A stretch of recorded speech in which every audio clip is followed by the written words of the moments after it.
तुही रे माझा मितवा ह्या मालिकेच्या पुढील काही येणाऱ्या भागांचे अपडेट जाणून घेऊया आपल्या आजच्या व्हिडिओमध्ये। तर प्रेक्षकांनो, आपण पाहणार आहोत की कशा पद्धतीने आता ईश्वरी आणि अर्णव हे फायनल राऊंडपर्यंत पोहोचणार। तर दुसऱ्या बाजूला आता नम्रता आणि आकाशसुद्धा एक जबरदस्त पदार्थ बनवणार। आता नेमकं काय काय घडतंय, कसं घडतंय, इशूला आता कसा पदार्थ बनवायला अर्णव मदत करतोय, सर्व काही आपल्या या व्हिडिओमध्ये सविस्तर पाहूया। तर इकडे आपण आता तर पाहिलेलंच आहे की जी नम्रता आहे तिने ईश्वरीच्या डोळ्यांमध्ये आता ते औषध मारलेलं आहे आणि त्यानंतर आता थोड्याच वेळाने ईश्वरीची जी दृष्टी आहे ती पूर्णरित्या गेलेली आहे आणि आता ईश्वरीला काहीही दिसत नसतं। आता ईश्वरी चुकून गरम तेलावरती हात ठेवणार असते गॅसवर, त्यावेळी पटकन अर्णव त्या ठिकाणी येतो आणि अर्णव ईश्वरीला थांबवतो। नम्रता इशूची बहीण असून सुद्धा ईश्वरीला त्रास होतोय हे दिसत असताना सुद्धा आपला पदार्थ चुकू नये म्हणून नम्रता इशूच्या साधं जवळ जात नाही, ती तिचंच काम करत राहते। मग शेवटी आता ईश्वरीला जास्त त्रास होत असताना अर्णवच तिकडे जातो आणि ईश्वरीला वाचवतो। त्याच्यानंतर मग आता स्पर्धा थांबवली जाते, कारण काहीच म्हणजे फारशी कंटेस्टंटनी सुरुवात केलेली नसते। त्याच्यानंतर ईश्वरीला आता पुन्हा एकदा आराम खोलीमध्ये नेलं जातं। तर हे बघून सगळं आता लावण्याच्या आईला सौदामिनीला मात्र आनंद होत असतो। तर आता जे म्हणजे स्पॉन्सर असतात ते पुन्हा एकदा म्हणत असतात की आता तुम्हाला मॅडम स्पर्धेमध्ये भाग नाही घेता येणार, आता तुम्हाला दिसतच नाही आहे म्हटल्यावर त्यावर मग अर्णव म्हणतो 1 मिनिट थांबा। मग तिथे डॉक्टरांना बोलावलं जातं आणि डॉक्टर सांगतात की यांच्या डोळ्यामध्ये कसलं तरी एलर्जिक पावडर वगैरे गेलेलं आहे, त्यामुळे यांना त्रास होतोय म्हणून यांची म्हणजे बघण्याची क्षमता कमी झालेली आहे। त्यावेळी मग आता अर्णवला वाटतं की ईश्वरीला उगाच त्रास व्हायला नको। मग तो ईश्वरीला म्हणतो इट्स ओके मिस इंदौर, काहीच फरक पडत नाही, तू नाही केलंस हे सगळं तरी चालेल, आपण काहीतरी वेगळा मार्ग काढू। इशू म्हणते नाही नाही, असं कसं, मला ही स्पर्धा कुठल्याही परिस्थितीत खेळायचीच आहे, मला माझ्या बाजूने 100% प्रयत्न करायचे।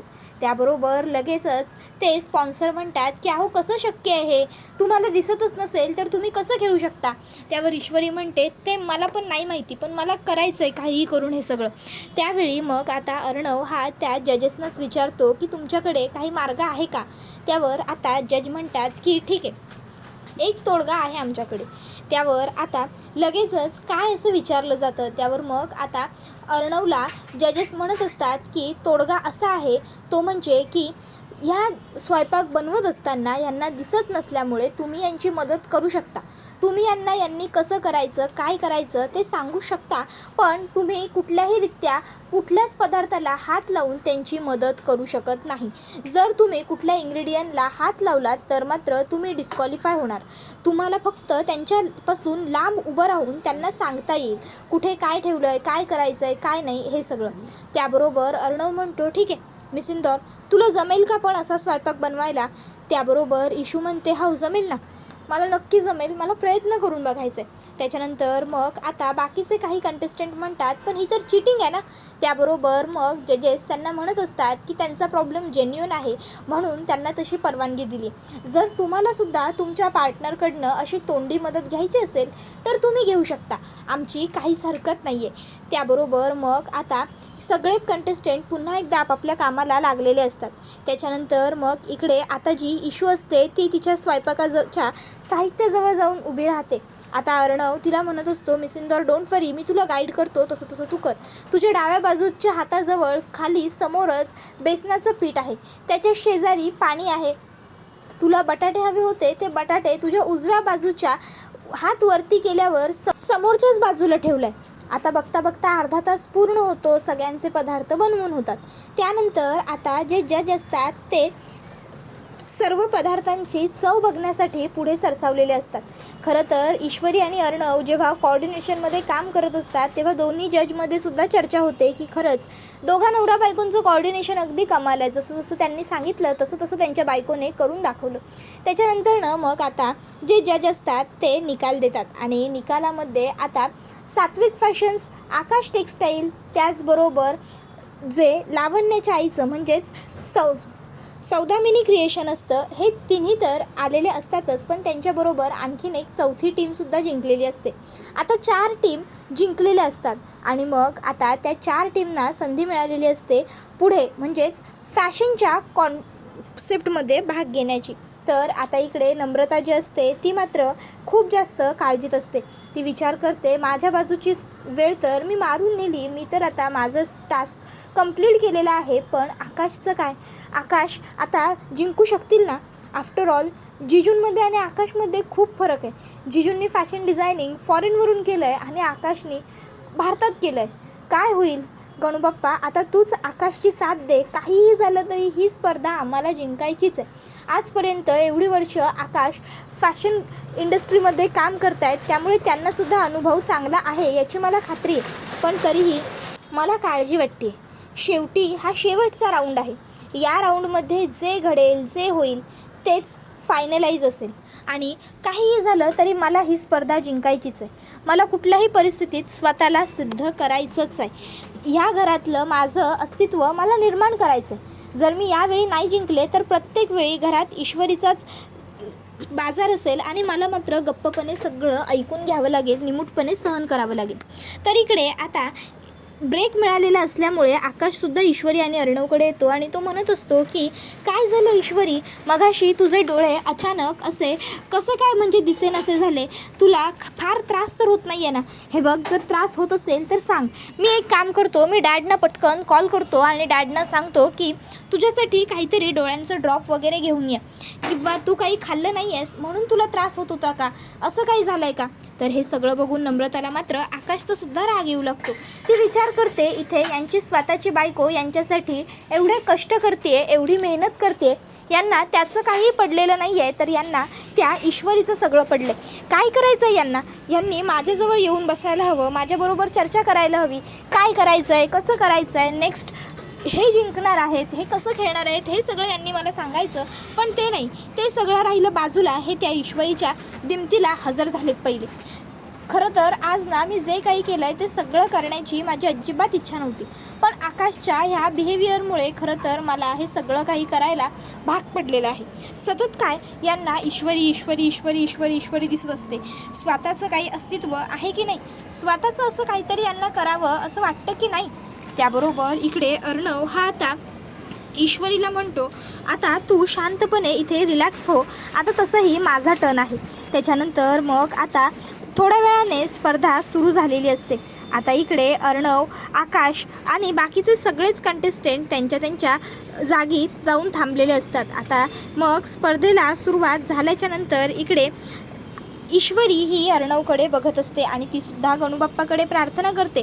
गणूबाप्पा, तुला तर माहिती आहेच की ही सगळी स्पर्धा जी आहे ती आम्हाला कशी जिंकायची आहे, काय करायचं आहे. तर इकडे आता ईशूला अर्णवकडे बघताना पुन्हा ते दिवस आठवतात जेव्हा त्या दोघांमध्ये मनभेद होते, तरीसुद्धा ते कन्नूसाठी कपडे बनवायला एकत्र काम करत होते. आणि मग ईश्वरीला ते सगळं आठवत असतं आणि ती आता अर्णवकडे एकटक उभी असते, बघत हसत असते. आणि त्याच्यानंतर मग तिला आता जे जजेस असतात त्यांनी दिलेला निकालसुद्धा आठवतो. ती विचार करते गणूबाप्पाची कृपा म्हणूनच मला जिंकता आलं, पुढच्या फेरीमध्ये पोहोचता आलं. वडापावमध्ये मी सत्तूचं पीठ वापरलं होतं. कितीही काही झालं तरी सत्तूचं पीठ हे चणे भाजून केलेलं असतं, पण नशिबाने त्यांना त्याच्यामध्ये काहीतरी युनिकनेस वाटला, त्यांना चवीमध्ये चांगलं वाटलं, म्हणून हे सगळं शक्य झालं. त्याच्यानंतर आता जी इकडे पुन्हा अँकर असते ती म्हणत असते तर इकडे आपली स्पर्धा अगदी जोरदार सुरू आहे. आपल्या सगळ्यात चारीच्या चारी टीम आपापल्या परीने व्यवस्थित प्रयत्न करत आहेत. सात्विक फॅशन्सकडून मिस्टर अर्णवराजे शिर्के, आकाश टेक्स्टाईलकडून आकाशजी, त्याचबरोबर इकडे सगळीच जी अरेंजमेंट आहे ती प्रॉपर आहे आणि आता सगळेजण आपापली कामं करत आहेत. कोण जिंकतं असं तुम्हाला वाटेल? वोट करा सगळ्यांसाठी, बघूया जास्तीत जास्त कोणाला वोट्स येतात, कारण हा कार्यक्रम लाईव्हसुद्धा दिसत असतो, त्यामुळे वोटिंगसुद्धा होऊ शकणार असतं की तुम्हाला कोणाला जिंकवायचं आहे, असं सगळे प्रश्न लोकांना विचारले जात असतात. आता जास्त करून मतं ही असतात ती म्हणजे सौदामिनी क्रिएशन्सना आणि त्याच्यानंतरसुद्धा असतात ती म्हणजे आकाश टेक्स्टाईलला. अर्णवला वोटिंगसुद्धा खूप कमी असतं, पण तरीही अर्णवने हार मानलेली नसते. अर्णव त्याच्या परीने पूर्ण 100% प्रयत्न करतच असतो. तर इकडे आता वेळ संपलेली असते आणि त्याच्यानंतर जी आता इकडे पुन्हा एकदा अँकर असते ती म्हणते तर अशा रीतीने आपली वेळ इथे संपलेली आहे या राऊंडची सुद्धा. आणि आता या राऊंडचा निकाल म्हणजेच असणार आहे या संपूर्ण खेळाचा फायनल निकाल. चला तर मग गाईज, अजिबात वेळ वाया न घालवता मी आपले जे जजेस आहेत त्यांना रिक्वेस्ट करते की प्लीज मॅम, तुम्ही आता या सगळ्यांचे कॉस्ट्यूम, सगळ्यांचे आउटफिट चेक करा आणि त्यानंतर तुम्ही निकाल जाहीर करा.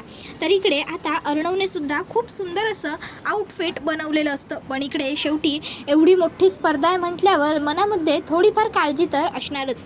अर्णवला सुद्धा आता मनामध्ये थोडी काळजी वाटत असते. मिस इंदौरने तिच्या बाजूने एवढे सगळे प्रयत्न केले आणि ती जिंकलीसुद्धा, पण आता जर मी नाही जिंकू शकलो तर मी काय करू, काय करता येऊ शकतं मला, हे सर्व विचार अर्णवच्या मनात असतात.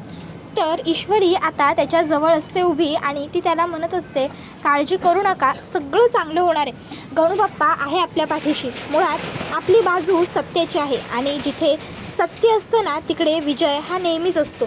त्याबरोबर अर्णव ईश्वरीला म्हणत असतो, miss Indore, thank you so much, तुझ्या सपोर्टशिवाय मी काहीच नाही करू शकत.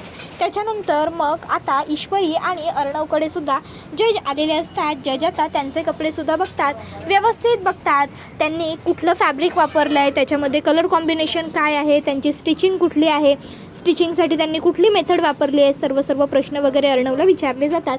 अर्णव सर्व प्रश्नांची अगदी चोख व्यवस्थित उत्तरं देतो. मग त्यांनी जे फॅब्रिक वापरलं आहे त्या फॅब्रिकचे फायदे काय आहेत, ते फॅब्रिक म्हणजे मोस्टली कशा पद्धतीच्या कपड्यांना वापरलं जातं, याच्यामध्ये युनिक काय आहे, हे कॉन्सेप्टच तुम्ही का घेतलं, तुम्हाला याच्यामध्ये वेगळं असं काय वाटलं वगैरे वगैरे खूप प्रश्न विचारले जातात. त्याच्यानंतर मग वेळ आलेली असते ती आकाश टेक्स्टाईलची. आकाशलासुद्धा खूप प्रश्न विचारले जातात, आकाशचे कपडे बघितले जातात. मग आकाशनेसुद्धा सगळ्या प्रश्नांची उत्तरं ही अगदी चोख दिलेली असतात. त्यानंतर इकडे ईश्वरी ही प्रार्थना करत असते, गणूबाप्पा, काहीही झालं तरी आम्हाला ही स्पर्धा जिंकायचीच आहे, काही होऊ दे, पण आमच्या दोघांपैकीच कोणीतरी जिंकू दे. आकाश भाऊजी जिंकले काय किंवा आम्ही जिंकलो काय, पण जिंकायला तर आमच्याच घरातलं कोणीतरी हवं. आम्हाला त्या सौदामिनीच्या तावडीतून आमची सात्विक फॅशन सोडवायचीच आहे, त्यासाठी आम्हाला काहीही करावं लागलं तरीही चालेल. इकडे अर्णवचा आणि ईश्वरीचा सेकंड राऊंडसुद्धा व्यवस्थित पार पडलेला असतो. तर दुसऱ्या बाजूला इकडे आता जी सौदामिनी असते तिने ईश्वरी आणि अर्णवला स्पर्धेमध्ये भाग कसा घेता येणार नाही यासाठी प्रयत्न करण्याच्या नादामध्ये तिचे जे 2 प्यादे तिने स्पर्धेमध्ये उतरवलेत त्यांनी काय करायचं, कसं करायचं हे व्यवस्थित गाईड केलेलं नसतं आणि ऑफकोर्स प्रॉपर गायडन्स नसल्यामुळे त्यांनी थोड्या काही मिस्टेक केलेल्या असतात. आता नेमक्या त्यांनी काय मिस्टेक केल्यात आणि आता ते कसं सुधारणार, काय करणार, किंवा जजेस जेव्हा त्यांना प्रश्न विचारणार तेव्हा ते उत्तरं देऊ शकणार की नाही, हे सगळं सौदामिनीला टेन्शन येऊन गेलेलं असतं. आता जजेस हे त्या लोकांजवळ गेलेले असतात. सौदामिनीला मात्र आता काळजी वाटत असते, ती पश्चाताप करत असते की का मी या ईश्वरी आणि अर्णवच्या मागे लागून राहिले. जर मी माझ्या कंटेस्टंटना व्यवस्थित गाईड केलं असतं, त्यांना समजून सांगितल्या असत्या गोष्टी, तर कदाचित आता मला हे टेन्शन वगैरे घेण्याची वेळच आली नसती. काहीही झालं तरी या दोघांनी व्यवस्थित उत्तरं वगैरे द्यायलाच हवी कुठल्याही परिस्थितीत. मग आता पुन्हा ती त्या स्पॉन्सरकडे जाते आणि त्याला म्हणत असते की काहीही झालं तरी माझा ग्रुप हा जिंकला पाहिजे, काहीही करा पण माझ्या ग्रुपला जिंकवा. तर तिला आता ते सांगतात की ते सगळं तर जजेसच्या हातात आहे, निकालाच्या बाबतीत आम्ही काहीच नाही करू शकत. तर दुसऱ्या बाजूला इकडे आकाशसुद्धा आता टेन्शनमध्ये असतो की काय झालं असेल, कोण जिंकेल, काय होईल, सगळंच टेन्शन असतं. घरातले सगळेजण काळजीत असतात. नम्रता आकाशला म्हणते, आकाश आपण जिंकू ना नक्की. आकाश नम्रताला म्हणतो, डोंट वरी नम्रता, आपल्या बाजूने आपण बेस्ट दिलं आहे आणि जरी आपण नाही जिंकलो तरीसुद्धा इशू आणि जी दादा आहेत ना ते दोघं तरी नक्की जिंकतील. काहीही झालं तरी आपल्याला सात्विक फॅशन्स वाचवायचं आहे, त्यासाठी आपण कोणीही जिंकलं तरी फरक पडत नाही. त्याबरोबर नम्रताला आता हे ऐकून खरं तर राग आलेला असतो, पण ती विचार करते की इथे एवढ्या माणसांसमोर माझं रागवणं योग्य ठरणार नाही.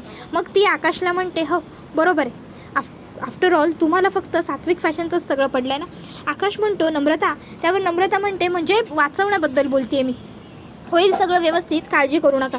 त्यानंतर नम्रता म्हणते, जरी आकाशने सात्विक फॅशन वाचवण्यासाठी पैसे दिले तर उलट आकाशचा सुद्धा सात्विक फॅशनमध्ये हिस्सा होईल. इशूला जितका मान मिळतो ऑफिसमध्ये, जिजूंना जितकी किंमत आहे, जिजूंच्या मताला जितकं महत्त्व आहे ऑफिसमध्ये, तितकंच महत्त्व आकाशनं सुद्धा येईल आणि तितकाच मान मलासुद्धा ऑफिसमध्ये गेल्यावर मिळत जाईल. मलासुद्धा ऑफिसमध्ये जाऊन काम करता येईल. नम्रता आता तिच्या विचारात व्यस्त असते, घरातले सगळे काळजीत मग्न असतात. इकडे आता सौदामिनीला सुद्धा प्रश्न पडलेला असतो की कोण जिंकणार, काय घडणार, आणि हा व्हिडिओ इथेच संपतो. आता नेमकं काय होणार, कोण जिंकणार, काय घडणार, हे सगळं पाहणं खूप जास्त इंटरेस्टिंग ठरणार आहे. चला तर मग प्रेक्षकांनो, आजच्या पुरतं इथेच थांबूया. पुढचा व्हिडिओ येईपर्यंत व्हिडिओला लाईक करा. धन्यवाद.